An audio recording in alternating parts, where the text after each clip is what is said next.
ప్రార్థన చేసుకుందామండి. ప్రేమాన మా తండ్రి నీకే స్తుతిస్తూ ఉన్నాం నాయన. గత వారం నుంచి ఈ వారం వరకు మనం చదువులకులో ఉంచి మరి ఒకసారి నీ యొక్క మాటలు ఆలోచించడానికి ఇచ్చిన సమయాన్ని బట్టి, ఆరోగ్యాన్ని బట్టి, ఆయుష్కారాన్ని బట్టి వందన స్తోత్రాలు తండ్రి. అలాగే ఇప్పుడు వరకు పాటలు పాట ఎందును, వాక్యం చదువుట ఎందును, ఆయన వాక్యం చెప్పుట ఎందును, మొదటి మెసేజ్ చెప్పిన వారికి కూడా నీ యొక్క ఆత్మ సహాయాన్ని దయచేసి నడిపించినందుకు నువ్వు కోటాను వందన స్తోత్రాలు తండ్రి.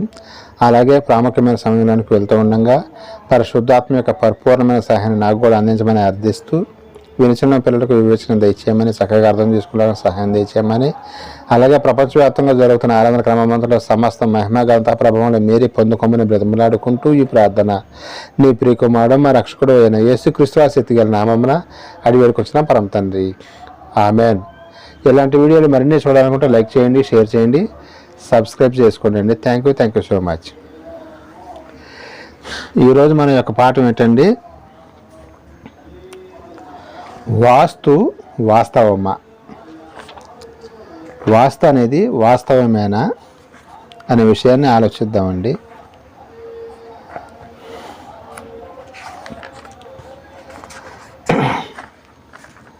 ఈ వాస్తు గురించి ఎక్కువగా అన్యులు పాటిస్తూ ఉంటారండి. అంటే మరి వాళ్ళని మనం తప్పు పట్టడానికి వీల్లేదు, ఎందుకంటే వాళ్ళ విశ్వాసం వారిది. కొంతమంది బయటికి వెళ్ళేటప్పుడు ఎవరైనా ఎదురొస్తే వీళ్ళు ఎదురొచ్చారని ఫీల్ అవుతూ ఉంటారు. కొంతమంది ఏదో నల్ల పిల్ల అని, లేకపోతే తెల్ల పిల్ల అని, ఏదో కుక్క అని, ఇలా రకరకాలుగా ఎదురొస్తాయి ఫీల్ అవుతూ ఉంటారు. వాళ్ళు మాత్రం మనం తప్పు పట్టడానికి వీలేదు, ఎందుకంటే వాళ్ళకి బైబిల్ తెలియదు కదా. వాళ్ళ గురించి కాదండి ఈరోజు టాపిక్, వారి గురించి కాదు. క్రైస్తవులు కూడా ఇవి పాటిస్తున్నారు. అది ఇక్కడ మనం విచారించవలసిన సందర్భం ఏంటంటే, విషయం ఏంటంటే, క్రైస్తవులు కూడా ఎలాంటి వాటిని నమ్మటం జరుగుతుంది. అసలు బైబిల్ ఏం చెబుతుంది, మరి అన్నీ నమ్మచ్చని చెబుతుందా, ఏం చెబుతుందో ఈ రోజున మన యొక్క పాఠంలో మరి కొన్ని విషయాలు తెలుసుకుందాం. పూర్తిగా చెప్పాలంటే చాలా సబ్జెక్ట్ ఇది అనేది వాస్తవం మీద, కానీ దేవుడు కొన్ని విషయాలు మనకి చెప్పటం ద్వారాగా మనం మార్చుకొని ముందుకు వెళ్ళాలి. ఎలాంటి పాటిస్తే మరి దేవుడికి ఇష్టమా, కోపమా ఏంటి అనేది కూడా మనం తెలుసుకుందాం. అలాగే బయట మరి అన్యులంటే ఎవరో కాదండి, దేవుణ్ణి ఎరగని వారు అని అర్థం. అన్యులంటే ఎవరో, దేవుడు అంటే తెలియని వారు, యెహోవా తండ్రిని ఎరగని వారు, యేసుక్రీస్తు వారిని ఎరగని వారే అన్యులు అన్నమాట.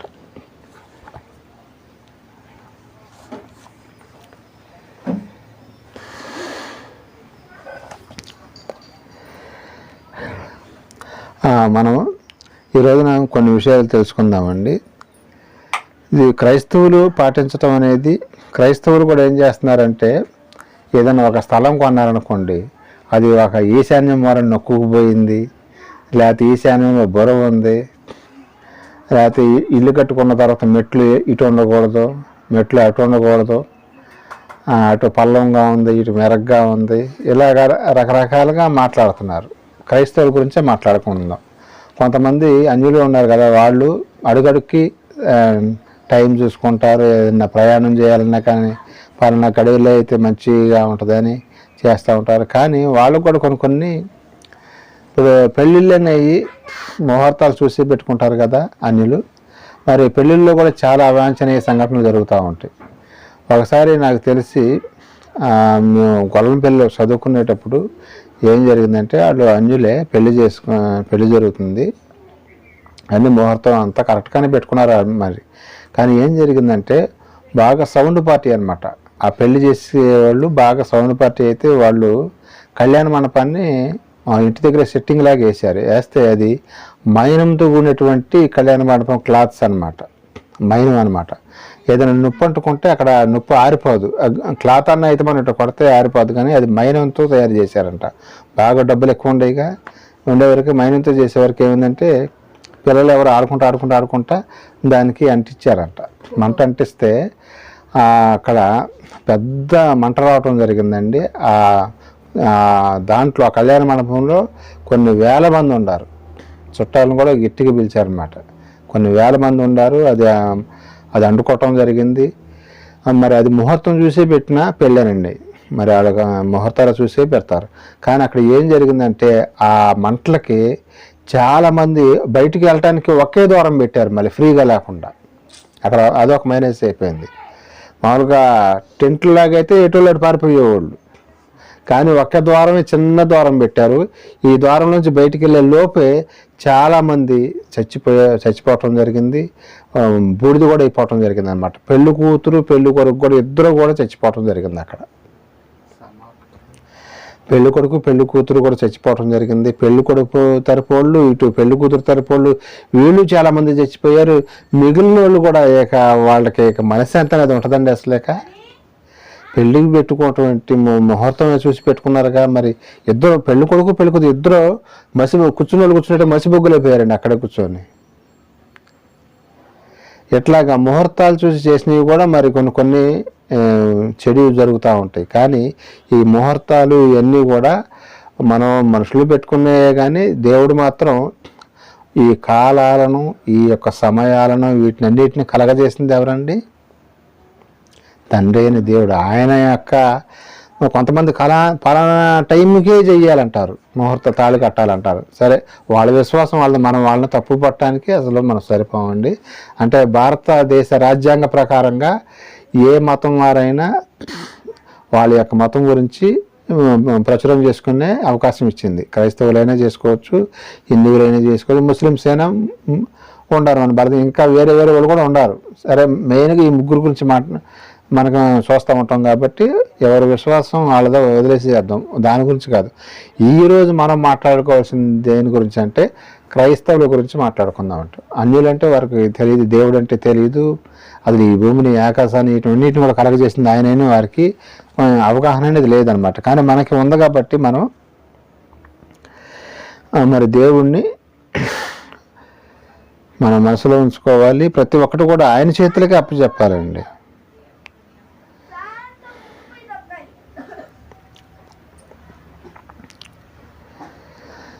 ఇక్కడ దేవుడు ఒక మంచి వాక్యాన్ని రాయించండి. ఇప్పుడు ఈ క్రైస్తవులందరూ ఎవరని చెప్పుకుంటున్నాం మనం? విశ్వాసులు అనుకుంటున్నాం. మరి విశ్వాసులలో విశ్వాసం ఉందో లేదో పరీక్షించుకోమని మరి బైబిల్లో రాయించడం జరిగింది. ఆ మాట మనం చదువుకుందామండి. కొరింథీయులకు రాసిన 2వ పత్రిక 13వ అధ్యాయం 5వ వచనం ఒకసారి చదవండి. విశ్వాసులకి విశ్వాసం ఉందో లేదో అని పరీక్షించుకోండి అని మరి పౌలు గారు కొరింథీ సంఘానికి రాయటం జరుగుతుందండి. ఆ యొక్క మాటను చదువుకుందాం మనం. కొరింథీయులకు రాసిన 2వ పత్రిక 13వ అధ్యాయం 5వ వచనం ఒకసారి చదవండి. కొరింథీయులకు రాసిన 2వ పత్రిక 13వ అధ్యాయం 5వ వచనం. మీరు విశ్వాసము గలవారై ఉన్నారో లేదో మిమ్మల్ని గూర్చి మీరే శోధించుకొని పరిశీలించుకొని చూసుకోండి చాలండి. ఇక్కడ ఎవరికి చెబుతున్నారు చెప్పండి? ఈ సందర్భం ఏంటి? మీరు కొంచెం ఎప్పటి నుంచి బైబిల్ చదువుతున్నారు కదా, చెప్పండి. ఈ యొక్క వాక్యం ఎవరికి రాస్తున్నారు? ఒక గ్రిప్ అనేది ఉండాలి మన వాక్యం చదువుతున్నా. ఈ సందర్భంలో ఎవరికి చెబుతున్నారు? ఈ సందర్భం ఏంటి? అక్కడ కొరింథీయులకు రాసిన పత్రిక ఎవరు రాశారు? ఎవరికి రాశారు? అది తెలుసుకోవాలి. ఇక్కడ అపోస్తలుడైన పౌలు గారు కొరింథీయులకు పత్రిక రాస్తున్నాడు. ఏమని రాస్తున్నాడు? మనమందరం విశ్వాసం కదా, విశ్వాసాన్ని బట్టి మీరు జీవిస్తున్నారా, లేకపోతే మీ ఇష్టం వచ్చినట్టుగా పిచ్చి పిచ్చి వేషాలు వేస్తున్నారా అన్నట్టుగా అది ఒకసారి పరీక్షించుకోండి అంటున్నాడు ఆయన. ఎవరిని? విశ్వాసులకు విశ్వాసం ఉందో లేదో పరీక్షించుకోమని చెబుతున్నాడు ఆయన. ఇప్పుడు డాక్టర్ని పట్టుకొని నువ్వు డాక్టర్ కాదు నీకు తెలుసా అంటే ఎట్లా ఉంటుంది? నేను ఇప్పటికి 10,000 ఆపరేషన్ చేశాను, నువ్వు నన్ను పట్టుకొని డాక్టర్వా కాదా అంటే ఆయన ఫీల్ అవుతాడా లేదా? ఇక్కడ ఏం ఫీల్ అవ్వట్లే వాళ్ళు, ఎందుకంటే వాళ్ళు బుద్ధి తక్కువ పనులు చేస్తున్నారు అక్కడ. ఎవరో విశ్వాసులు అని చెప్పుకొని పూర్తిగా దేవుడి మీద ఆధారపడలేదు. వాళ్ళకి ఇష్టం వచ్చినట్టుగా కొన్ని విషయాలు చేస్తున్నారనమాట. అందుకనే పౌలు గారు బాగా కరెక్ట్గా అడుగుతున్నాడు అనమాట. మీరు విశ్వాసం గలవారై ఉన్నారో లేదో మీరు పరీక్షించుకోండి అని అపోస్తలుడైన పౌలు గారు కొరింథీలో వాళ్ళకి రాస్తున్నాడు, ఆ సంఘానికి రాస్తున్నాడు. అలాగే దేవుడు ఈ వాక్యం ద్వారా మనకు కూడా, క్రైస్తవులమైన మనకు కూడా క్వశ్చన్ అడుగుతాడుగా. పౌలు గారు వాళ్ళని అడిగాడు, ఇప్పుడు దేవుడు ఎవరిని అడుగుతున్నాడు? మనల్ని అడుగుతున్నాడు. సెకండ్ పార్ట్ అనమాట ఇది. ఇప్పుడు క్రైస్తవులైన మనము విశ్వాసం గలవారమై ఉన్నామో లేదో మనల్ని మనం పరీక్షించుకోవాలి. ఇప్పుడు అవునంటారా కాదంటారా? మరి పౌలు గారు వాళ్ళని అడిగినప్పుడు దేవుడు మనల్ని అడగడా? మనం కూడా విశ్వాసమేగా, క్రీస్తుని ధరించుకొని ఉన్నాం కదా. ఇదే క్వశ్చన్ మనకేస్తే మనం ఏంటి ఆన్సర్ ఏం చెబుతాం చెప్పండి? ఇది మనకు కూడా అప్లై అవుతుందండి. అందుకే మూఢనమ్మకాల గురించి అడుగుతున్నారు అనమాట పౌలు గారు వాళ్ళని. అలాగే దేవుడు మనల్ని అడుగుతున్నారు. మూఢనమ్మకాలు అంటే నేను చెప్పాను కదా, టయానికి చూసుకుని పలానా టయానికి కొంతమంది ఏదైనా ప్రయాణం చేయాలన్నా సరే టైం చూసుకుంటారు. 10 గంటలకే ఇంట్లోంచి బయటకు వెళ్తే ఏం కాదు అనుకుంటారు. కరెక్ట్గా అదే టయానికి బయలుదేరి వెళ్తూ ఉంటారు. మరి పెళ్ళిళ్ళకి ముహూర్తాలు పెడతా ఉంటారు. మనం అది చూస్తూనే ఉంటాం. అది కరెక్ట్గా మరి ఇందాక చెప్పాం కదా, ఆ సందర్భం ఏం జరిగింది అక్కడ? మండపమే కాలిపోయింది. పెళ్ళికొడుకు పెళ్ళికూతురు ఇద్దరు చచ్చిపోవటం జరిగింది. చుట్టాలు కొన్ని 100 మంది చచ్చిపోయారు. పెద్ద ఘోష జరిగిందండి అక్కడ. ఆ రోజున ఇది జరిగి కూడా దగ్గర దగ్గర 40 సంవత్సరాలు అవుతుంది. ఇది జరిగిన గ్రామం పేరు కూడా చెబుతాను. గోపవరగూడెం అంటారు, గోపారగూడెం. అది గన్నవరం దగ్గర ఉంది, ఎన్టీఆర్ జిల్లా. అక్కడ జరిగినట్టు వాస్తవ సంఘటన అన్నమాట ఇది. ఇవన్నీ కూడా ముహూర్తాలు చూసుకొనే చేస్తాం. కొంతమంది ముహూర్తం చూసుకొనే ఇంట్లోంచి బయలుదేరుతారు. బయటికి వెళ్ళిన తర్వాత యాక్సిడెంట్ అయ్యి కాళ్ళు ఎరగటం, చేతులు ఎరగటం మనం చూస్తూ ఉంటాం. మరి ముహూర్తం అనేది కరెక్టే అంటారా? ఈ కాలాలు ఇవన్నీ కూడా కలగజేసింది ఎవరండి? ఈ భూమిని కలగజేసింది ఎవరో, ఈ కాలాలను కలగజేసింది ఎవరో, మనిషిని కలగజేసింది ఎవరో? దేవుడు. దేవుని నమ్మాలా? నా క్వశ్చన్ ఏంటంటే ఇక్కడ మీకు చెప్పాలనుకుంది ఏంటంటే, దేవుని నమ్మాలా, ఈ యొక్క టైంను నమ్మాలా, వాస్తులు నమ్మాలా? మూలకు నొక్కేసింది, మెట్లు ఇటు పెట్టకూడదు, గోడ అడ్డుకట్టారు, గోడ అటెత్తుంది, ఇటు పల్లంగా ఉంది అని రకరకాలుగా చెప్పి మన మనసుని చికచకాగా చేస్తారనమాట. అటు గోడగా ఉంటే ఆయన ఇష్టం కాబట్టి ఆయన గోడ కట్టుకున్నాడు. మనం ఇటే కట్టామను, అటు గోడ దాని మీద ఎత్తు కట్టామనుకో, ఇల్లు కన్నా ఎత్తు అయిపోద్ది అప్పుడు గోడ. అప్పుడు అటు నుంచి గాలి రాదు, ఏమి రాదు, వెళ్తూ రాదు, ఏమి రాదు. అప్పుడు ఎవరు నష్టం? ఎవరికి? వాళ్ళు కట్టారు, వీళ్ళు కట్టారని వాళ్ళ గురించి మనం పట్టించుకోవాల్సిన అవసరం లేదు. మన ఇంటికన్నా వాళ్ళ ఇల్లు ఎత్తుంది, మనం డౌన్లో ఉన్నాం, మనకు నష్టం కలిగిద్ది. ఇదన్నీ కాదండి. దేవుని కృప లేకపోతే నీకు ఎప్పుడైనా నష్టం కలిగిద్ది. దేవుడి కృప ఉందనుకోండి. మరి యోసేపు గారిని చూసాంగా, అసలు ఆయన గుంటలో పడేశారు ఆయన. గుంటలోంచి బయటికి తీసి ఎక్కడ దాకా వెళ్ళింది ఆయన యొక్క జీవితం? ఆ దేశం మీద ప్రధానమంత్రిగా అయ్యేంత మరి వెళ్ళటం మనం చూస్తున్నాం. ఆ గుంటలో ఉన్నాడు, గోతులో పడ్డాడని మనం అది ఆలోచిస్తే అక్కడే మన యొక్క ఆలోచన కూడా అక్కడే ఉంటాయి. కానీ దేవుడు లేవెత్తితే పయ్యకు లేపుతాడు అనమాట. అది మనం దేవుని నమ్మాల్సిన అవసరం ఉందన్నమాట.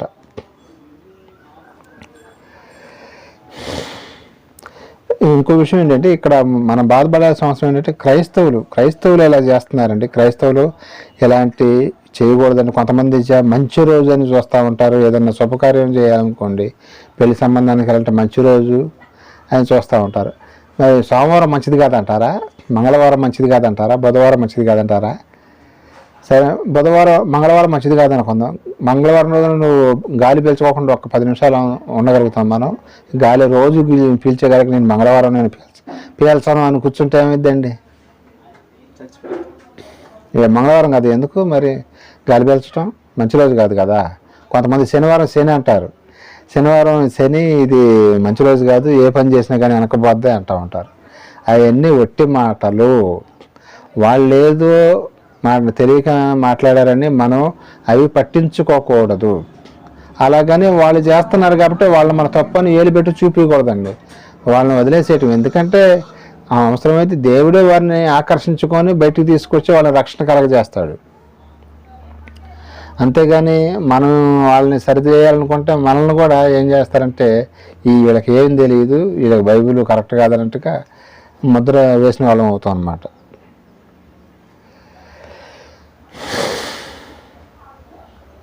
కొంతమంది ఇల్లు చక్కగా కట్టుకుంటారు. చక్కగా కట్టుకొని ఎవరన్నా ఇంటికి ఎవరన్నా ఇంటికి పిలిస్తే ఇంటికి వస్తారు. ఇంటికి వచ్చి ఇదేంటి కిటికేంటి ఎక్కడ పెట్టారు, అది మెట్లేంటి అడిగట్టారు అనగానే ఈయన మొదలైద్దాక అనుమానం మొదలు.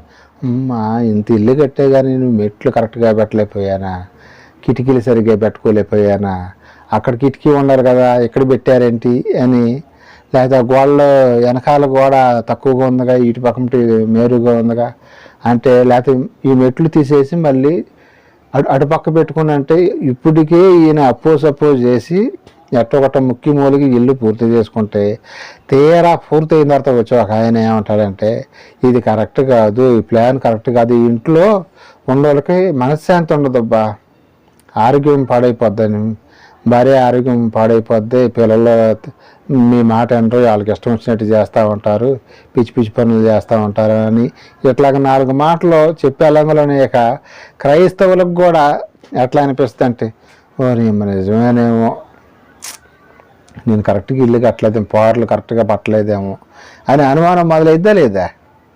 అందుకని అసమంటి వాళ్ళని అసలు దగ్గర కూడా రానియకూడదండి. ఇట్లా వాస్తులు చెప్పేవాళ్ళని. మనం ఒక ఆయన ఇంటికి వచ్చి ఏదో మనకు చెప్పడానికి హితబోధ చేయాలని చూసాడు, కానీ ఆయన చెప్పింది నేను జస్ట్ విన్నాను, కానీ ఒక్క మాట కూడా నేను రిప్లై అవ్వాల. ఎందుకంటే నాకు తెలుసు ఇవన్నీ దేవుడికి తెలియదేం కాదు. మనం ఇల్లు కట్టుకునేది, మనం ఎక్కడ ఉండేది ఏంటి, దేవుడి కన్నా గొప్పలా,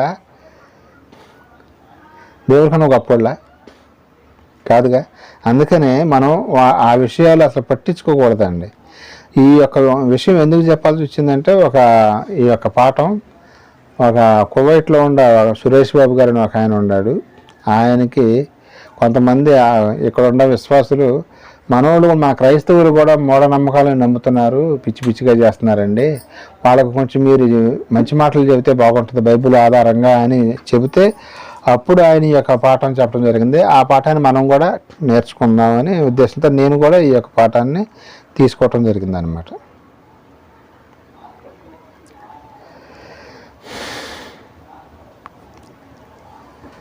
మొన్న ఒక పాస్టర్ గారు డైరెక్ట్గా వాళ్ళ పేర్లు పెట్టి వాళ్ళని విమర్శించడం చేస్తున్నాడు. అట్లా చేయకూడదు. లహరి కృష్ణయ్య గారంట, అదంట, ఇదంట, వాడంట, వీడంట అని మాట్లాడుతున్నాడు. అట్లా మాట్లాడకూడదండి. వాళ్ళేదో వాళ్ళ విశ్వాసం వాళ్ళది, కానీ వాళ్ళు కనుక వాళ్ళకి సంబంధించిన వాళ్ళు ఎవరన్నా వచ్చి వింటే కనుక ఎంత ఫీల్ అవుతారు వాళ్ళు, పక్కమటే ఉంటారు కదా వాళ్ళు కూడా. వాళ్ళు ఏదో వాళ్ళ పనిలో ఉండి వదిలేశారేమో, కానీ కొంతమంది కనుక వాళ్ళ అభిమానులు కూడా ఉంటారు చుట్టుపక్కల. వీళ్ళు చెప్పేవాళ్ళు సైలెంట్గా చెప్పుకున్నారు, మైకి పెట్టి అందరికీ వినబడేట్టు చెబుతున్నారు.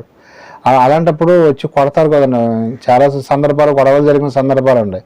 వాళ్ళని విమర్శించకూడదు. నీకు చెప్పాలనుకుంటే సంఘంలో మైకు స్విచ్ ఆఫ్ చేసుకుని చెప్పుకో, మైక్ అందరికి వినబడేట. విమర్శించడం వాడు వీడు అని కూడా మాట్లాడుతున్నాడు. అట్లా విమర్శించకూడదండి. వాళ్ళు విశ్వాసం వాళ్ళదే, వదిలేసేసేయండి.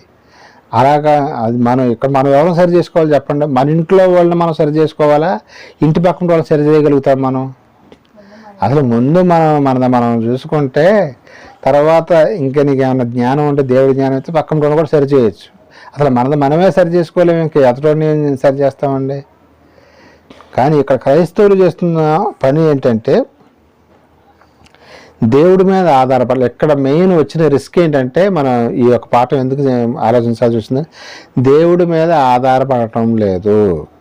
దేవుడి మీద ఆధారపడకుండా కాలం మీద, లేకపోతే ఏదో ఎదురొచ్చిందనో, నష్టం జరిగిందనో, లేదా స్థలం ఈశాన్యం బుర్ర ఉందనో, నొక్కుపోయిందనో, ఇలా రకరకాల మాటలు మాట్లాడుతూ ఉంటారు కదా. ఇవన్నీ కూడా ఈ పాఠం మనకు కూడా ఉపయోగపడుద్దండి. కొంతమంది మందిరానికి వస్తానే ఉంటారు, కానీ ఆయన ఒక మాట కూడా అన్నాడు సురేష్ బాబు గారు. ఏమన్నాడంటే, క్రైస్తవులు అన్నమాట కానీ వీళ్ళు 80% అన్యులు చేసినట్టుగానే చేస్తున్నారండి అన్నాడంట. క్రైస్తవులు అన్న మాటే కానీ 80% అన్యులు చేసినట్లుగా చేస్తున్నారు, దేవుని ఎరగని వారు చేసినట్లుగా చేస్తున్నారు. దేవుని ఎరిగిన వారు కూడా ఇట్లా చేస్తే మరి దేవుడు ఎంత బాధపడతాడండి అని ఆ టాపిక్ మీద మాట్లాడటం జరిగింది. అసలు ఈ భూమి ఎవరిది ఏంటి అనేది మనం కొన్ని విషయాలు తెలుసుకుందామండి. ఆదికాండము 2వ అధ్యాయం 4వ వచనం ఒకసారి చదవండి. ఆదికాండము 2వ అధ్యాయం 4వ వచనం. ఆదికాండము దేవుడైన యెహోవా భూమిని ఆకాశమును చేసిన దినమందు భూమి ఆకాశములు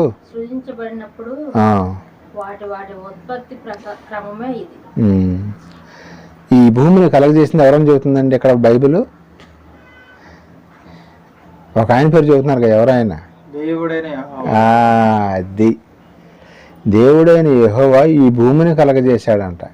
ఈ భూమిని దేనికి కలగజేశాడో కూడా ఇంకో విషయం చెప్పడం జరిగింది, అది కూడా చూద్దాం. కీర్తన గ్రంథము 115 అధ్యాయం 16 వచనం ఒకసారి చూడండి. కీర్తన గ్రంథము 115 16 వచనం. ఆకాశములో యెహోవా వశము, భూమిని ఆయన నరులకు ఇచ్చి అన్నాడు. అసలు ఈ భూమి ఎవరిదండి?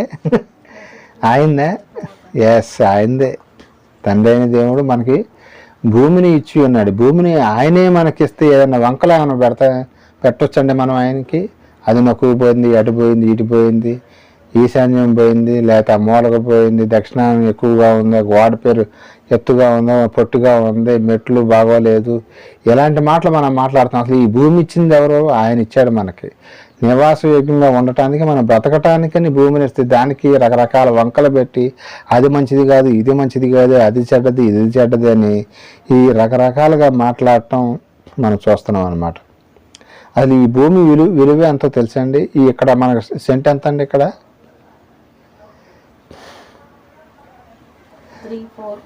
1 సెంట్ వచ్చేసి 3 నుంచి 4 లక్షల దాకా ఉంది. ఎంత ఖరీదైందండి. మరి దీనికి వంకలు పెడుతున్నారు. మరి ఇంకా రోడ్డు దగ్గరికి వెళ్తే ఇంకా అక్కడ పెరిగిద్ది. ఇంకా అలాగే విజయవాడ వెళ్తే ఎంత ఉంటుందండి సెంటు? 10 లక్షలు 15 లక్షలు ఉంటుంది. అది హైదరాబాద్ వెళ్తే ఎంత ఉంటుందండి? అదే ఢిల్లీకి వెళ్తే ఎంత ఉంటుందండి? ముంబై కానీ ఢిల్లీ కానీ. చూసారా, ఏరియాలను బట్టి 1 సెంటే కోట్లలో కూడా ఉండే అవకాశం ఉంది. మళ్ళీ పంట పొలాలు కూడా చూసారా ఎన్ని కోట్లు. ఒకప్పుడు మా చిన్నప్పుడు వచ్చేసి ఎంత అండి పంట పొలం? 500 అంట. 500కి 1 ఎకరం ఇచ్చేసారంట. ఇప్పుడు 500కి ఎవరైనా ఇస్తారా ఎకరం? కోట్లోకి వెళ్ళిపోయింది. మరి ఎంత విలువైనదని దేవుడు మనకిస్తే అది మంచిది కాదు, ఇది మంచిది కాదు, ఆ స్థలం పల్లంగా ఉంది, మెరగ్గా ఉంది, గుంటలో ఉంది, దాంట్లో ఉంది, ఇలాంటి వంకలు పెట్టవచ్చండి. అసలు మనం క్రైస్తవుల గురించి అండి నేను మాట్లాడేది. యూట్యూబ్ ద్వారా వింటున్న వారికి కూడా చెబుతున్నానండి. క్రైస్తవుల గురించి మాత్రమే నేను మాట్లాడుతున్నానండి. క్రైస్తవేతల గురించి అయితే మనం మాట్లాడుకోవాల్సిన అవసరం లేదు. ఎందుకంటే మనం క్రీస్తుని నమ్ముకొని ఉన్నాం, క్రీస్తుని ధరించుకొని ఉన్నాం. కాబట్టి క్రైస్తవులమైన మనము ఈ భూమికి వంకలు పెట్టకూడదు. మనం అందరం సరి చేసుకుందాం. మనలో ప్రతి ఒక్కళ్ళు కూడా మైనస్లో ఉండే, ప్రతి ఒక్కళ్ళు కూడా, నాలో కూడా ఎంతో కొంత మైనస్ ఉంది, ఒప్పుకోవాల్సింది ఎవరైనా సరే. కానీ మనం ఏం చేయాలంటే ఈ యొక్క వాక్యం విన్న తర్వాత అయినా సరే మనం సరి చేసుకోవాలండి. ప్రతి ఒక్కరు కూడా ఏం చేయాలంటే ఇక ఎప్పటి నుంచి అయినా సరే దేవుడి మీద ఆధారపడదామండి. ఎవరి మీద ఆధారపడాలండి? మనం మనుషులు చెప్పిన మాటల మీద ఆధారపడాలి, దేవుని మీదే ఆధారపడాలి. దేవుడు ఏమన్నా వంకలు పెడుతున్నాడండి? నివాసయోగ్యంగా మీరు ఉండటానికి నా భూమిని మీకు కలగజేసింది, అది మనకిస్తే దానికి వంకలు పెడుతున్నారు మనోళ్ళు. అంటే ఎవరండి? క్రైస్తవులే వంకలు పెడుతున్నారు అన్నమాట.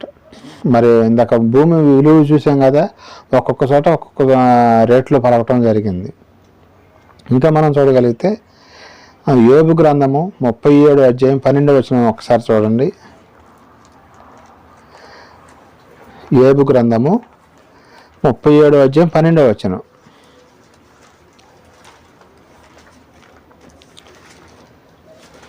ఆయన వలన నడిపింపబడినదై నరులకు నివాస యోగ్యమైన భూగోళం మీద మెరుపును మేఘమును సంచారం చేయుచు ఆయన వాటిని ఆజ్ఞాపించినది యావత్తును అవి నెరవేర్చును.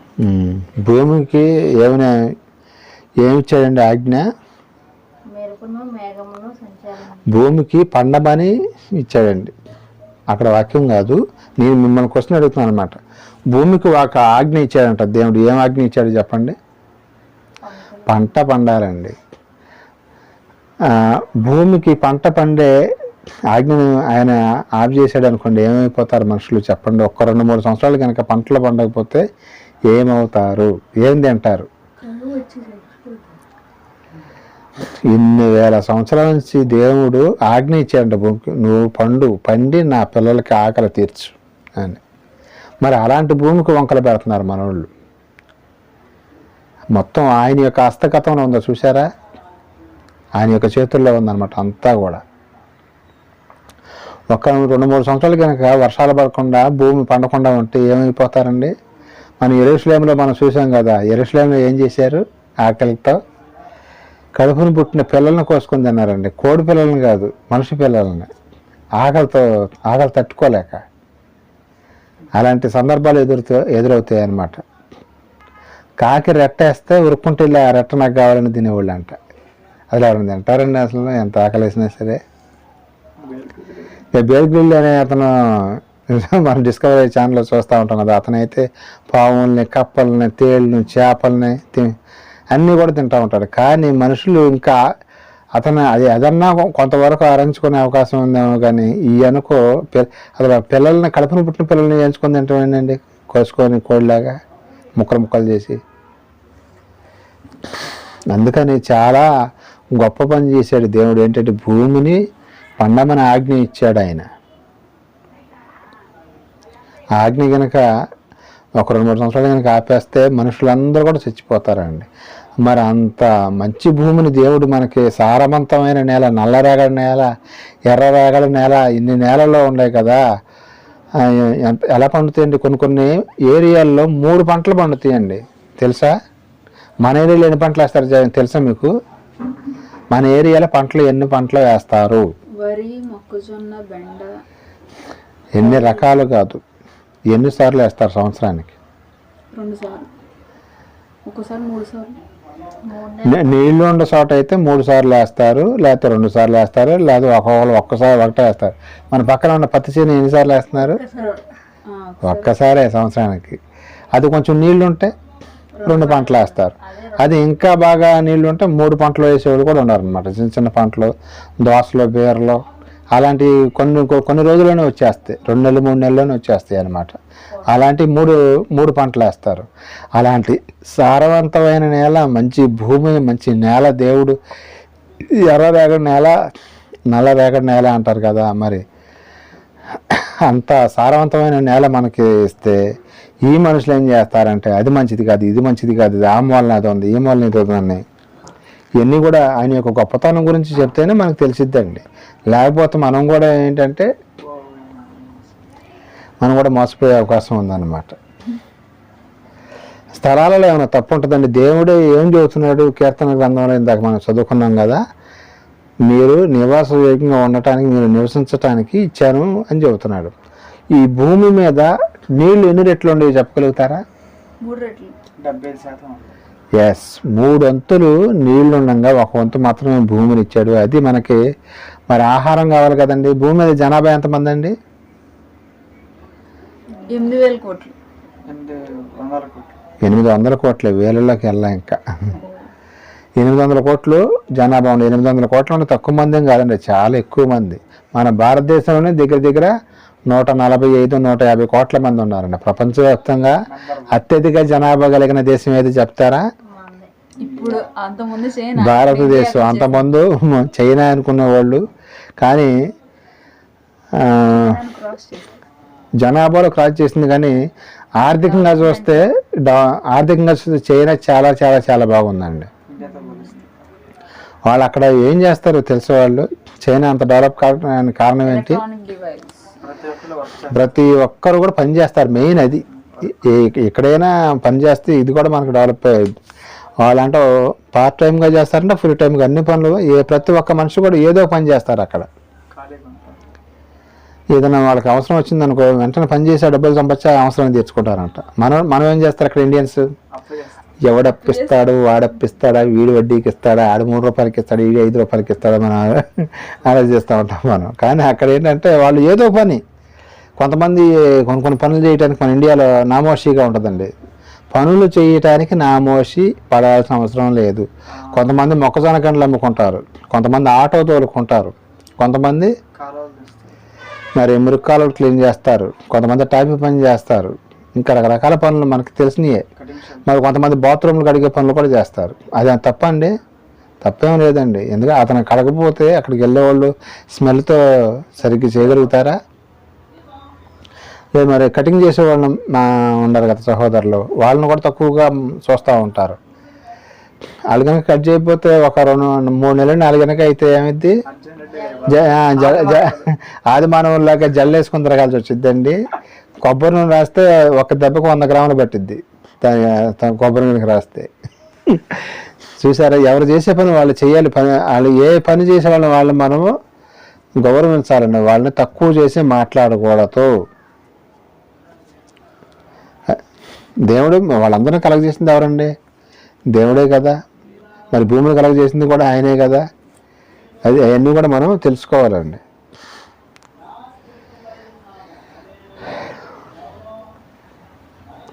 ఈ మూఢనమ్మకాలు అనేది మనుషుల్ని, కొంతమంది ఎవరైనా రోడ్డు మీదకి వెళ్ళినప్పుడు ఎదురొచ్చినప్పుడు చీ వీళ్ళు ఎదురొచ్చారని అంటారు.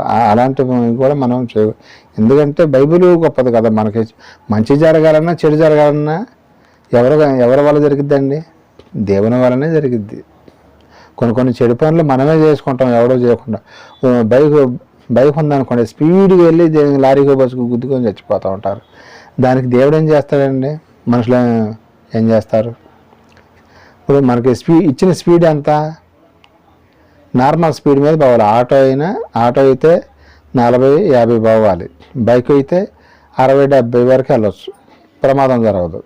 కొంత ఏం చేస్తారంటే ఆటోలు కానీ ఈ బైకులు కానీ, బైకు ఒక్కొక్కరు 90 దాకా లేపుతారండి. 90 కానీ ఆ స్పీడ్ మీద ఉంటే ఎవడన్నా డివైడర్ పక్క నుంచి ఎవడన్నా రోడ్డు దాడుతున్నారు అనుకోండి, బ్రేక్ పడిద్దా? వెళ్ళి గుద్దటం వేయక. అంత స్పీడ్ పోకూడదండి. ఇవన్నీ కూడా మనం కొన్ని పనులు మనమే చేసుకుంటామండి. తప్పుడు పనులు చేసి మేము దేవుడి మీద నెడతా ఉంటారు కొంతమంది. నేను ఇవాళ పొద్దున్న లేచిన టైం బాగోలేదు అంటారు. లేచిన టైం బాగోలేదంట. అసలు టైం బాగోపోతే అసలు దేవుడు నిన్ను ఎందుకు లేచేటట్టు చేస్తాడు? 11 నేను జోపడతాడు అనమాట ఆయన. నీ టైం బాగుంది కాబట్టి నువ్వు లేచావు. లేకపోతే ఏమవుతారు? నిద్రలోనే చచ్చిపోయిన వాళ్ళు చాలామంది ఉండారని తెలుసా? హార్ట్ అటాక్ వచ్చి నిద్రలోనే చచ్చిపోయిన వాళ్ళు చాలామంది ఉన్నారు. లేదా పొద్దున్న ఎవరి మొహం చూస్తే పొద్దున్న లేచి నీ మొహమే నువ్వు చూసుకుంటావు అద్దంలో. కొంతమంది లేచి ఏం చేస్తారు? అద్దంలో వాళ్ళ మొహం వాళ్ళే చూసుకుంటూ ఉంటారు. ఎవరి మొహం చూసామో ఏంటో ఎలాంటి మాటలు మాట్లాడతారండి. ఇవన్నీ కూడా సౌకబారని మాటలండి. ఎందుకంటే దేవుణ్ణి మన మైండ్లో పెట్టుకుంటే పొద్దున్నే ఏం చేయాలి తెలుసా? లేస్తే తండ్రి క్షమించే స్తోత్రం తండ్రి, ఈరోజు ప్రతి ఒక్క విషయంలో నీకు కాపుదలు దయచేయని చిన్న ప్రార్థన చేసుకొని లెగుస్తూ ఉండాలండి మనం. నేనైతే అదే చేస్తాను. పొద్దున్నే నాకు మెలకు వచ్చిందంటే ముందు ఫస్ట్ ఆయన్నే తెలుసుకుంటాను నేను. తండ్రి ఈరోజంతా ప్రతి ఒక్క విషయంలో కృపా కాపుదాలు ఉంచుకొని నీ చిత్త ప్రకారంగా జరిగించి ముగించమని అడుగుతా. ప్రతి ఒక్కరు కూడా ఆ పని చేయాలి. మన సంఘస్థులు కూడా మీరు కూడా గమనించండి. ఎందుకంటే మనం ఆధారపడవలసింది ఈ వాస్తుల మీద, ఈ వీటి మీద వాటి మీద కాదులే, కానీ దేవుని మీద మనం ఆధారపడాలనేది మనం తెలుసుకోవాలండి. ఈ మూఢనమ్మకాలు, ఈ మూఢభక్తి క్రైస్తవులకు కూడా ఎందుకు అంటుకుందో చెప్పండి. ఒక కారణం చెప్పగలుగుతారా?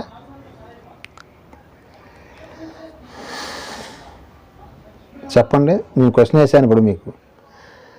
ఈ మూఢభక్తి ఇవన్నీ కూడా క్రైస్తవులు కూడా ఎందుకు పాటిస్తున్నారు అంటే బైబిల్ చదవకపోవటం వల్ల, బైబిల్ అంటే ఏంటో తెలియకపోవటం వల్ల. కొంతమందిని యోధపత్రిక తీయండి నిదానంగా బైబిల్ ఏంటో తెలిసి పాత నిబంధన కానీ వస్తారు. పొత్తంగా అసలు పేపర్లు కూడా ఏమైనా చినుగుతాయేమోనని దాన్ని చూసుకుంటూ వచ్చేసరికి ఈయన పాస్టర్ గారు వాక్యం చెప్పడం అయిపోయింది. ఆ వాక్యం మళ్ళీ ఇంకో వచనాన్ని కూడా వెళ్ళిపోతారని వీళ్ళు తీసేయలేపు. ఎందుకని అట్లా జరుగుతుంది చెప్పండి? అది రోజు బైబిల్ చదవరు కాబట్టి అసలు ఏ పుస్తకం ఎక్కడ ఉందో కూడా తెలియదు. 66 పుస్తకాలు ఉన్నాయి బైబిల్లో. చాలామంది అనుకుంటే ఒక పుస్తకం అనుకుంటారండి. బైబిల్లో 66 పుస్తకాలు ఉన్నాయండి. మనం 66 పుస్తకాలు మొయ్యలేవని దేవుడు ఆయన కృపను బట్టి మనకి అన్ని పుస్తకాలు కలిపి ఒక పుస్తకంగా తీసుకొచ్చి చేతిలో పెట్టాడు. అసలు యాక్చువల్గా అయితే పాతకాలంలో వాళ్ళు యెషయా గ్రంథం చదవాలంటే మనలాగే ఒకటి తీసి చదువుకోవటం కాదు, దానికి సంబంధించి మనం అంతమంది ఆలోచించాం కదా. అవి మొత్తం పోగు చేసుకొని ఎక్కడుండే తోళ్ళ మీద ఉండయా, ఆకుల మీద ఉండయా, ఆ పత్రాల మీద ఉండయా అని పోగు చేసుకొని వచ్చి పలానా అధ్యాయం అంటే మళ్ళీ దాన్ని ఎత్తుక్కోవటానికి కూడా చాలా టైం పట్టేదంట. మరి దేవుని కృపను బట్టి మనకి ఎంతో విలువైన వాక్యాన్ని, మంచి వాక్యాన్ని దేవుడు 66 పుస్తకాలు మన చేతిలో పెడితే మనం ఏం చేస్తామండి? మన ఒక ఆయన అన్నాడు, ఒక పాస్టర్ గారు నాతో, నేను బైబిల్ లేకుండా ఎక్కడికి వెళ్ళండి, ఖచ్చితంగా నా బ్యాగులో బైబిల్ ఉంటుంది అంటున్నాడే. సరే బైబిల్ ఉంటుందండి, బాగానే ఉంది, మరి చదువుకోవాలి కదా, రోజుకి ఎన్ని అధ్యాయాలు చదువుతున్నారని అడిగా. ఇక సమాధానం లేదు ఆయన దగ్గర.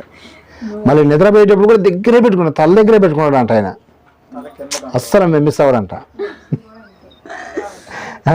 దాని తల దగ్గర పెట్టుకోవటం వల్ల లేకపోతే బ్యాగులు పెట్టుకొని తిప్పటం వల్ల ఆయన ఉపయోగం ఏమైనా ఉంటుందండి? చదువుకుంటే ఇలాంటి విషయాలు తెలుస్తూ ఉంటాయి అన్నమాట. అరే బాబు, ఈ వాస్తులు ఇలాంటి ఈ చేతబడులు కానీ బాణామతి కానీ ఇవన్నీ కూడా ఏమిటాయి, ఉట్టిదిరా బాబు, దానివల్ల ఎలాంటి ఉపయోగం ఉండదు మనుషులకి, దేవుని వలన మాత్రమే ఉపయోగం ఉంటుంది అని తెలుసుకున్న మహద్భాగ్యాన్ని, మహాజ్ఞాన గ్రంథాన్ని దేవుడు మనకు చేతిలో పెడితే మనం ఏం చేస్తాం? దీని తప్ప అన్ని పనులు చేస్తాం మనం. అవుంటారా కాదంటారా? ఎక్కువ చదువు ఇప్పుడంటే కొంచెం కొంచెం ఎట్టో కట్ట మనం లైన్లోకి వస్తున్నాం, బైబిల్ చదువుకుంటూ రోజుకు కొన్ని అధ్యాయాలైనా చదువుతున్నాం. తెలుసుకోవాలి, మనం బ్రతుకుండగానే మన ఆత్మను సరి చేసుకోవాలన్నమాట. మన బ్రతుకును సరి చేసుకొని ఆత్మను దేవుని దగ్గరికి వెళ్ళేటట్లుగా చేసుకోవాలి. యోధా పత్రిక అనే వరకే ఈ మొత్తం ఆయన మెసేజ్ చెప్పేవరకు 2-3 వచనాలు ఈ తెలియని వాళ్ళు ఇక్కడే ఎదుగుతూ ఉంటారు. అట్లా కాకుండా ఏం చేయాలంటే ఏ పుస్తకం ఎక్కడ ఉంది అనేది కూడా మనకి తెలియాలంటే ఏం చేయాలి? రెగ్యులర్గా బైబిల్ చదువుతూ ఉండాలి. బైబిల్ చదువుతూ ఉంటే అప్పుడు మనం టక్కన తీసేస్తాం అన్నమాట. అది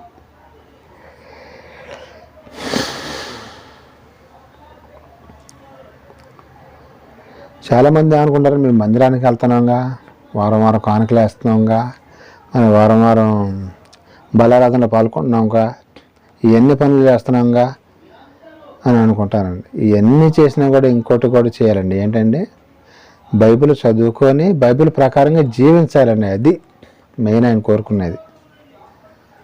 మందిరానికి తప్పకుండా వెళ్తున్నాను, కానుకేస్తున్నాను అంటే ఓకే, కాదంటలేదు. మరి బైబిల్ కూడా చదువుతున్నావా? బైబిల్ విషయాలు మరి దేవుడు ఎన్ని విషయాలండి రాయించింది. మనం ఎన్ని సంవత్సరాల నుంచి బైబిల్ చదువుతున్నామండి? గత 15 సంవత్సరాల నుంచి మనం బైబిల్ ట్రైనింగ్ తీసుకుంటున్నామండి. 15 సంవత్సరాల నుంచి కూడా ఎన్ని పాఠాలు విన్నాం? చాలా పాఠాలు విన్నాం. మరి ఎంత జ్ఞానం వచ్చి ఉంటుందండి, మనకి తెలిసి ఉంటుంది. మరి అన్నీ మన మైండ్లో గుర్తుండయండి, మరి తీసి చూస్తేనే గుర్తుంటాయి. అందుకని మరి రెగ్యులర్గా అదే పదే చదువుతున్నాం అనుకోండి వాక్యం, ఇక మైండ్లో ఫిక్స్ అయిపోద్దండి. ఇక మనకు మైండ్లో అట్లా ఫిక్స్ అయిపోద్ది అనమాట. మనం ఏదైతే పదే ఇప్పుడు స్కూల్లో పిల్లలకు కూడా ఏబిసిడీలు కానీ ఆలు కానీ ఫస్ట్ వెళ్ళిన రోజున ఏం రాపిస్తారండి? ఆ లేదా ఏబి రాపిస్తారు.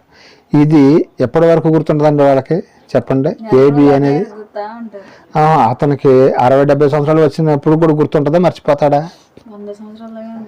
చూసారా? మరి పదే ఆ రుద్ది రుద్దబట్టి అని ఈ అని ఏబిసిడి అని ఇవన్నీ కూడా చిన్నప్పుడు ఫ్రెష్గా ఉంటుంది కదా మైండ్. 5 సంవత్సరాలు 6 సంవత్సరాల వయసులో ఏంటంటే ఇక వాళ్ళకి చీటీలు కట్టాలి, బాకీలు కట్టాలి, అప్పులు చేయాలి, పిల్లకి పెళ్లి చేయాలి, ఎలాంటి బాధలు ఉండవు వాళ్ళకి. ఏముంటుంది? చక్కగా బడికి వెళ్ళటం, అమ్మ నాన్న పెట్టిన ఫుడ్ తినటం, చక్కగా కావాల్సిన నూడిల్స్ అని ఇదే వండి పెడతా ఉంటారు, పరమాన్నం అని వండి పెడతా ఉంటారు. స్కూల్కి వెళ్తారు, ఏబిసిడి దిద్దుకుంటూ ఉంటారు, మైండ్ ఫ్రెష్గా ఉంటుంది.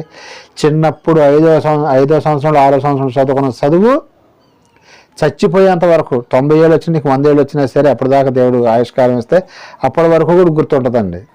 అది ప్రతిరోజు రెగ్యులర్గా చేస్తే ఆ పని మనకు మైండ్లో ఫిక్స్ అయిపోద్ది అనమాట. అలాగే బైబిల్ కూడా మనం ప్రతిరోజు కనుక చదవటం వల్ల, నేర్చుకోవటం వల్ల మనకు కూడా ఏమైపోద్దండి? మైండ్లో ఫిక్స్ అయిపోద్దండి వాక్యం. ఇక నువ్వు పాపం జోలికి వెళ్ళాలన్నా కూడా అసలు మనస్సు అనేది ఒప్పుకోదు, అసలు తోసేస్తూ ఉంటుంది, బయటకు తోసేస్తుంది అనమాట. ఏదైనా తప్పు చేయాలన్నా, పాపం చేయాలన్నా, ఏదైనా చేయాలన్నా మన యొక్క హృదయంలో వాక్యం ఉంటే కనుక మనం చేయగలుగుతామండి. నేనైతే చాలాసార్లు ఒకవేళ తప్పు లేక పాపంలోకి పడబోతున్నా సరే వాక్యం అనేది సరి చేసి పక్కకు ఒడ్డును పడేస్తుందండి.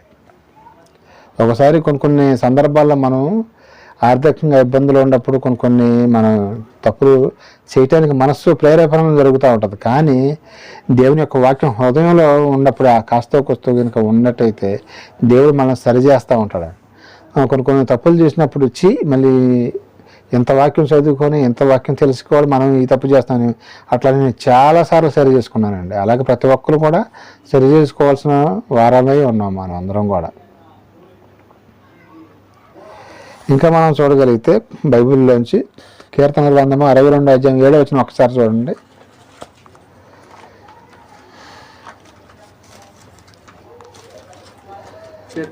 కీర్తనల గ్రంథము 62వ అధ్యాయం 7వ వచనం.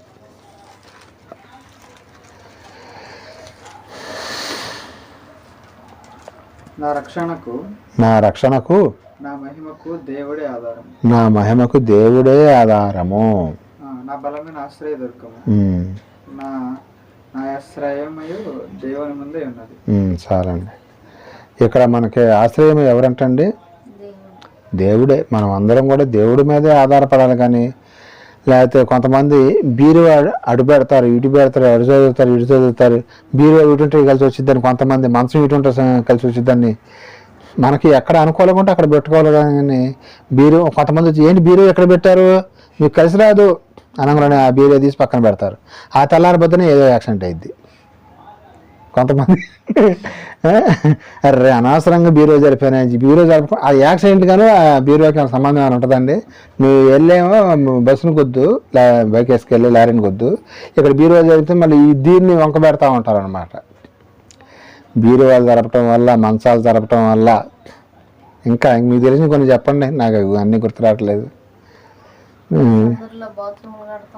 సందుల్లో బాత్రూమ్లు కట్టడం వల్ల అక్కడ మన ప్లేస్ ఉంది కాబట్టి కట్టుకున్నాం. ఇంకా కిటికీలు అవతల పోర్షన్లో కొన్నే ఉండే కిటికీ ఒకటే ఉంది, దీంట్లో కూడా పెంచాలి, ఇట్లా రకరకాల కిటికీలు పెంచాలని అదని ఇదని ఎన్నో రకాలుగా. ఈ కిటికీలకి, యాక్సిడెంట్లకి, రోగాలకి ఏమైనా సంబంధం ఏమైనా ఉంటుందండి? తినవద్దన్న వస్తువులు తిని మనం కిడ్నీలో రాళ్ళు తెచ్చుకుంటే ఎవరైనా ఏం చేస్తాం, చేయగలుగుతారా? ఇప్పుడు టమాటాలను పాలకూర రాసుకుంటే తినొద్దని చెబుతారు. మనం తిని రోగం తెచ్చుకున్నాం అనుకోండి, కిటికీ అట్లేదుగా అందుకనే కిడ్నీలో రాళ్ళు బయటేసినాయి అని అట వంక పెట్టవచ్చా మనం? అదే అంతా తప్పు. మన మంచం ఇటు వేసారుగా, ఈ దీనివల్ల కూడా వచ్చే ఉంటుంది కిడ్నీలో రాయను. ఇంకొక ఆయన ఎవరో వస్తాడు వచ్చి, ఏంటి మీరు బీరు ఇటు పెట్టారా, టీవీ ఎక్కడ ఉందా అని ఇట్లాగా జనాన్ని మనశ్శాంతి లేకుండా చేస్తారండి.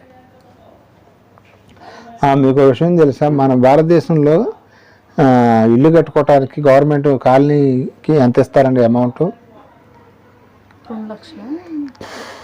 1,50,000 వస్తుంది ప్రజెంట్. మరి ఈ యొక్క వాస్తులు పాటించరు అనే విషయాన్ని మీకు ఎలా చెప్పంటే, ప్రపంచ దేశాల్లో ధనిక దేశమైన ఒకటైనటువంటి కువైట్ దేశంలో వాళ్ళ ఇల్లు, కువైట్ కానీ దుబాయ్ కానీ, వాళ్ళకి ఇల్లు ఎట్లా ఉంటాయో తెలుసా? ఇంద్రభవనాల్లాగా ఉంటాయండి. అసలు కళ్ళు చెదిరిపోతాయి అన్నమాట. మరి వాళ్ళు ఇంజనీర్ పిలుస్తారు, పిలిచి ఇట్లా ప్లాన్ వేస్తాడు, ప్లాన్ ప్రకారంగా కట్టేస్తాడు, అయిపోద్ది. ఈ వాస్తులు ఇవన్నీ చూసుకోరండి వాళ్ళు. మరి వాళ్ళు ఏమన్నా దెబ్బతింటున్నారా వాళ్ళు? మరి ఎంత సుఖంగా ఉన్నారు? ఇంకో విషయం ఏంటంటే, కువైట్లో ఇల్లు కట్టుకోవడానికి గవర్నమెంట్ లోన్ ఎంత ఇచ్చింది ఐడియా ఉందా మీకు? 5 లక్షల 2.5 కోట్లు ఇస్తారంట. ప్లస్ ఇంకా బాగా డబ్బు ఉండేవాళ్ళు దానికి యాడ్ చేసి 100 కోట్లతో ఇల్లు కట్టుకునే వాళ్ళు కూడా ఉన్నారంట.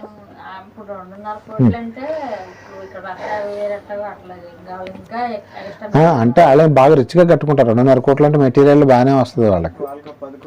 మనాస్మెంట్ రోడ్డుకి అయితే 5-6 అంతస్తులు 10 అంతస్తులు కూడా వేసుకోవచ్చు 2.5 కోట్లకి. మరి అక్కడ గవర్నమెంట్ వచ్చేసి వాళ్ళకి కాలనీ ఇల్లు కట్టుకోవడానికి 2.5 కోట్లు అంట ఇచ్చేది గవర్నమెంట్.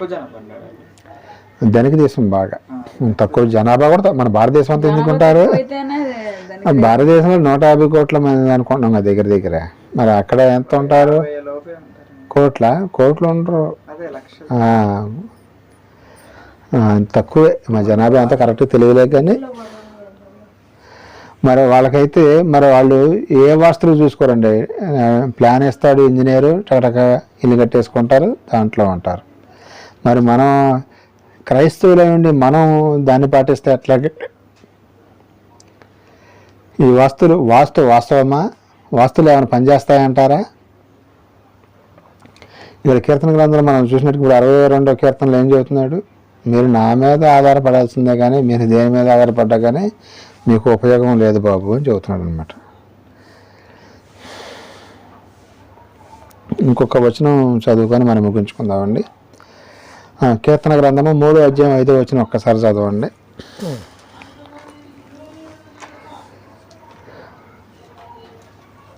యెహోవా నాకు ఆధారము, కావున నేను పండుకొని నిద్రపోయి మేలుకొందును.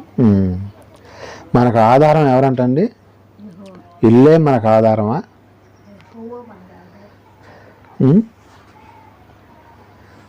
యెహోవాయే మనకు ఆధారం.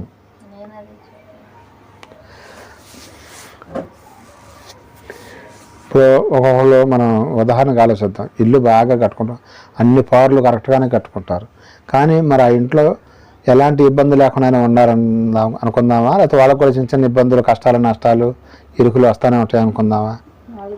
నీ ఇల్లు ఎంత పవర్ల ప్రకారంగా కట్టుకున్నా, ఎంత సిద్ధాంత ప్రకారంగా కట్టుకున్నా సరే ఏమైంది? కష్టాలు అనేవి ఖచ్చితంగా వస్తాయి. ఇప్పుడు ఆయన అంబానీ ఉన్నాడు, 8,000 కోట్లకి అధిపతి. ఆయన 8,000 లక్షల కోట్లు, 8,000 కోట్లు కాదు, 8,000 లక్షల కోట్లకి అధిపతి ఆయన. మరి అలాంటిదప్పుడు మరి ఆయన కొడుకు ఆరోగ్యం బాగు చేసుకోవచ్చు పూర్తిగా, మరి అవుతున్నారు వల్ల. మనకలాగా ఫ్యాన్ కూడా వేసుకునే పని లేదంట ఆయన అనంత అంబానీ. ఫ్యాన్ వేసుకుంటే ఇక రెడీ చేసుకోవటం అని అంట. ఏసీ వేసుకునే పని, కనీసం ఫ్యాన్ కూడా వేసుకోకూడదంట ఆయన. అట్లాగా మరి గాజు బొమ్మలాగా చూసుకుంటున్నారు ఆయన. ఒక మాటలో చెప్పాలంటే గాజు బొమ్మలాగా చూసుకున్నారు. అన్ని వేల కోట్లు ఉండేవాడు వాస్తుల ప్రకారం ఇల్లు కట్టించుకోవట్లేదు అనుకున్నావా? ఇల్లు మరి వాళ్ళ అసమంటి వాళ్ళు వాస్తులకి ఇస్తులు బాగానే పట్టించుకుంటారు వాళ్ళు. అదండి, ఏదైనా సరే మనం ఆధారపడవలసినది దేవుడి మీదనే కానీ ఈ వాస్తుల మీద, వీటి మీద, వాటి మీద కాదని మనం తెలుసుకోవాలండి. మనల్ని రక్షించేది ఎవరండి? ఇల్లు కదండి. అది ఇల్లు కాదండి మనం రక్షించేది. ఇల్లు అనేది మనం జస్ట్ నివాసయోగ్యంగా మనం సుఖంగా ఉండటానికి ఇల్లు మనం మన కష్టార్జితాన్ని బట్టి, మన స్థాయిని బట్టి, ఎవరి స్థాయిని బట్టి వాళ్ళు కట్టుకుంటారు. 2 రూములు కట్టుకునే వాళ్ళు ఉంటారు, 4 రూములు కట్టుకునే వాళ్ళు ఉంటారు, 2 అంతస్తుల బిల్డింగ్ కట్టుకునే వాళ్ళు ఉంటారు. మరి అంబానీలాగా మరి 18 అంతస్తులు ఆయన బిల్డింగ్. ఆయనకంట 400 కార్లు అంట సొంతం ఒక్కడికి వాడుకోవటానికి. 400 కార్లు. ఇట్లాగా వాళ్ళ యొక్క స్థాయిని బట్టి ఉంటారులే. కానీ ఇక్కడ బైబిల్ ఏం చదువుతుందంటే ప్రతి ఒక్కరు కూడా మనం బైబిల్ దగ్గరకు వచ్చి ఆలోచిస్తేనే మనం ఎవరి మీద ఆధారపడాలి. ఈ వాస్తులు నమ్మాలా లేదా? నల్లపిల్లి ఎదురు వచ్చింది, లేదా కుక్క ఎదురు వచ్చింది, ఆళ్ళు ఎదురు వచ్చారు, వీళ్ళు ఎదురు వచ్చారు, అది జస్ట్ మన మనసులో ఫీలింగే కానీ అది వాస్తవం కాదని ఈ యొక్క పాఠం విన్న తర్వాత మనం తెలుసుకోవాలండి. మన రక్షించగలిగేది, మన పరలోక రాజ్యం తీసుకెళ్ళేది. పరలోక రాజ్యం ఇవన్నీ కూడా మూఢనమ్మకాలు ఎవరైతే పాటిస్తారో వాళ్ళు పరలోక రాజ్యం వెళ్తారంటారా? వాళ్ళకి పరలోక రాజ్యం దక్కుతుందా? దేవుడు కోపపడతాడా వాళ్ళ మీద? బలా మంచి దాసుడా, మంచి పని చేసేవాను, బతుకుండంగా అన్నీ కూడా చక్కగా ఇల్లు పౌరుల ప్రకారం కట్టుకొని జీవించావయ్యా, నువ్వు పరలోక రాజ్యం వచ్చేసేయి అంటాడా? లేకపోతే బలా మంచి దాసుడా, నా ఇష్ట ప్రకారంగా నువ్వు జీవించావు, రా పరలోక రాజ్యానికి రా అంటాడా? ఆయన ఇష్ట ప్రకారంగా జీవిస్తేనే మనం పరలోక రాజ్యానికి వెళ్తాం. కానీ ఇది ఇల్లు కరెక్ట్గా కట్టుకోవటం, అది చేయటం వల్ల మనకి పరలోక రాజ్యం అనేది రాదని మనకి పూర్తిగా అర్థమైపోతుంది కదండి. అలాగే మరి యేసుక్రీస్తుల వారు కూడా ఇలాంటి వాటి గురించి ఎక్కడ కూడా మాట్లాడలేదండి. మనకి ఆయన రోగులను స్వస్థపరిచినట్టుగా మనం చూస్తున్నాము, పాపులను రక్షించినట్టుగా. నేను పరలోక రాజ్యం నుంచి భూమి మీదకి ఎందుకు వచ్చానని చెప్పాడండి? వాక్యం చెప్పి వాళ్ళని రక్షించడానికి, పాపులను రక్షించడానికి మాత్రమే నేను వచ్చాను. కానీ మీ యొక్క పౌరులు బాగు చేయడానికి వచ్చానని ఎక్కడ కూడా ఆయన చిన్న వాక్యం కూడా చూపించారండి. మీరు కొత్త నిబంధనలో వాస్తు ప్రకారం జీవిస్తేనే మీరు అన్నాడా ఆయన? సమయమందును అసమయమందును కూడా మీరు వాక్యం బోధించాలని చెప్పి కొంతమంది పొద్దున్నే వాక్యమా, లేకపోతే పొద్దుగాల వాక్యమా, నైట్ వాక్యమా, ఎప్పుడైనా చదవచ్చండి, తప్పేం లేదు, ఎప్పుడైనా బోధించవచ్చు. దానికి సమయం అంటూ ఏమీ లేదు. కొన్ని మీటింగులు జరుగుతూ ఉంటాయి, నైట్ 11, 12 దాకా చెబుతూనే ఉంటారు. అంటే ఇక తర్వాత మళ్ళీ చేతికి దొరకరీళ్ళని వెళ్ళిందంటే టైం పెంచుకుంటా. తప్పేం లేదు, వాక్యం చెప్పి మనుషులు మార్చడం తప్పేం లేదండి. కొంతమంది పొద్దున్నే పెడతా ఉంటారు సమయమందును, అసమయమందును కూడా వాక్యం అనేది బోధించి రక్షణలోనే తీసుకురావాలన్నమాట. ఈ టైంలోనే అని స్పెసిఫిక్గా ఏం లేదు. ఇప్పుడు మనం మందిరాలు, చర్చిలు ఉన్నాయండి, అన్ని మందిరాల్లో ఒకే టైం అని ఎక్కడైనా ఫిక్స్ చేస్తుందా చెప్పండి మీరు? ఒక్కొక్క చర్చిలో ఒక్కొక్క రకంగా ఉంటుంది. ఒక్కొక్కలో ఇప్పుడు విద్యానగరం చర్చ్ ఉందండి, వాళ్ళ ఇంటికి పెడతారు ప్రార్థన తెలుసా?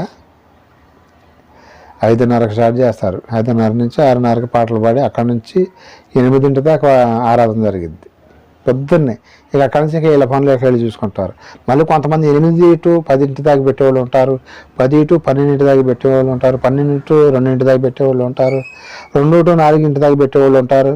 ఇట్లా నైటు ఆదివారం రోజున 10 గంటలు 11 గంటల వరకు కూడా ఆరాధనలో స్టెప్పులుగా జరుగుతూనే ఉంటాయండి. పలానా టయానికి మీరు ఆరాధించండి అని దేవుడు ఎక్కడన్నా చెప్పాడండి? బైబిల్ ఎక్కడన్నా ఉందా? మరి దేవుడే మనకి చెప్పనప్పుడు ఎందుకు మనం పిచ్చి పనులు మనం ఎందుకు చేస్తున్నామంటే చుట్టుపక్కల వాతావరణాలు మనకు కొంచెం అంటిస్తారండి. అంటించినవి మనం అంటించుకోకూడదండి. బైబిల్లోకి వచ్చిన తర్వాత, దేవుళ్ళలోకి వచ్చిన తర్వాత ఏమైందండి, వాటిని దూరం పెట్టి జీవించాలండి. అది అప్పుడు యేసుక్రీస్తు వారు సంతోషపడతాడు, తండ్రి అయిన దేవుడు సంతోషపడతాడు. మనం అందరం కూడా వాస్తవమా అంటే తండ్రి వాస్తవం అనేది వాస్తవం కాదు తండ్రి, నీవే వాస్తవం, నీవే నిజమైన దేవుడివి, మేమందరం కూడా నీ మీద ఆధారపడితేనే మేము రోడ్డు మీద పొద్దున్నే లేచి ఏదైనా పనికి వెళ్తాం, ప్రార్థన చేసుకుని వెళ్తే అక్కడ పనిపాట్లో మాకు సహాయం చేయవని ప్రార్థన చేసుకుని వెళ్ళాలి. అంతేకాని నేను పలానా టయానికి మంచి గడియల్లో నేను వెళ్తే నాకు సహాయం చేయని ఇది కాదండి. నువ్వు ఏ టైం అన్నా వెళ్ళు. నువ్వు ఒకరికి 9ంటికి డ్యూటీ ఉంటుంది, కొంతమంది 10ంటికి ఉంటుంది, కొంతమంది 11ంటికి కూడా డ్యూటీకి వెళ్ళే వాళ్ళు ఉంటారు. ఎప్పుడు వెళ్ళినా సరే ఎక్కడ మనం కొంతమంది మధ్యాహ్నం కాలేజీకి వెళ్ళే వాళ్ళు ఉంటారు, పొద్దునపూట కాలేజీకి వెళ్ళే ఉంటారు. ఎప్పుడు మనం కాలేజీకి వెళ్ళినా లేకపోతే పనులకి వెళ్ళినా సరే ప్రార్థన చేసుకుని వెళ్ళామనుకోండి, ఆ సమయంలో దేవుని కృపను బట్టి మనం క్షేమంగా చేరతాం. ఆయన కృప లేకపోతే నీకు మధ్యాహ్నం అయినా వెళ్ళలేవు, నైట్ అయినా వెళ్ళవు, ఏ సమయంలో అయినా మనం క్షేమంగా చేరలేమన్నమాట. నేనైనా అంతే, టైం చూసుకొని మనం బయటికి వెళ్ళేటప్పుడు ఆ టైంకి వెళ్ళినప్పుడు ఏం చేస్తాం, ప్రార్థన చేసుకొని వెళ్తే ఆ టైంలో ఆయన కృపను బట్టి మనం ఇంటికి తిరిగి వస్తాం. కానీ ఆయన కృప లేకపోతే చాలా ఇబ్బందులు పాలవుతాం. కాబట్టి దేవుడి మీదే మనము ఆధారపడదాము. ఈ వాస్తులన్నీ కూడా వట్టిది, ఎవరైనా చెప్పినా కానీ మనం నమ్మవలసిన అవసరం లేదు. ఎందుకని? మనకి కన్న తండ్రి మనకు ఉన్నాడు కాబట్టి ఆయన మీదే ఆధారపడదాం. మరి మిగతా వాళ్ళకి వాళ్ళు నమ్మట్లేదు కాబట్టి వాళ్ళ ఇష్టం వాళ్ళు వదిలేసి చేద్దాం. మరి వాళ్ళు అట్లా చేస్తున్నారుగా, వాళ్ళు బాగుంటారుగా, తీసి పక్కన పెట్టేసేయండి. అసలు అది మనకు అవసరం లేదు. ఓన్లీ మనకి దేవుని కృపను బట్టి మాత్రమే బయటకు వెళ్ళడం కానీ లోపల రావటం కానీ ఇవన్నీ కూడా జరుగుతాయి. ఈ వాస్తులు అనేది ఎదురు రావటాలు అనేది ఇంకా ఇది పెద్ద సబ్జెక్ట్ ఉంటుందిలే. కానీ మనకి ఇంతవరకు ఈ రోజున ఈ సబ్జెక్టు సరిపోతుంది కాబట్టి ఇంతటితో నేను ముగించేస్తున్నాను. చిన్న ప్రార్థన చేసుకుందామండి. ప్రేమానమ్మ తండ్రి, నీకే సురక్షితం. నేను ఎప్పటివరకు నీ పిల్లలకు నేను మాట్లాడి చెప్పాను తండ్రి. నేను వాస్తవమా అంటే వాస్తవం కాదని బైబిల్ చెబుతుందండి. ఈ భూమిని నివాసయోగ్యంగా నేను మీకు ఇచ్చి ఉన్నానని చెబుతున్నారు కదా తండ్రి. నేను ఈ భూమి మీద మేము నివసించడానికి, నీవిచ్చిన భూమికి వంకలు పెట్టడానికి మూలన్నకు ఈశాన్యం బరువు ఎక్కువైంది, గోడ చిన్నగా ఉంది, గోడ పెరిగింది. ఇవన్నీ వంకలు పెట్టడానికి మాకు ఎలాంటి రైట్స్ లేవు నాయన. నీ కృపను బట్టియే మేము ఈ భూమి మీద చరించుచున్నాము, జీవించి ఉన్నాము, నడుస్తున్నాము, జీవించాము తండ్రి.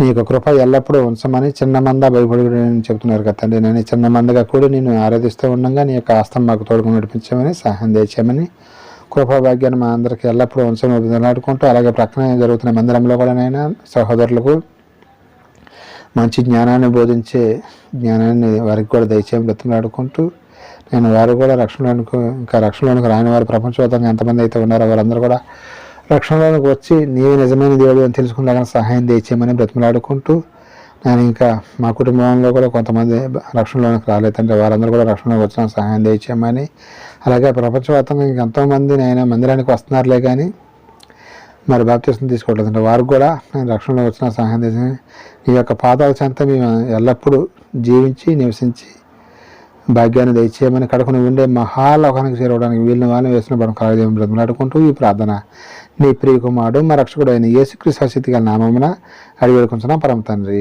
తండ్రి యొక్క దయాకుమారుని ప్రేమ పరిశుద్ధాత్మక సన్నిధి సహవాసం మనకి లోకంలో సకల పరిశుద్ధులు కనిపించి బిడ్డకు సదాకాలం తోడుకుని నడిపించను గాక.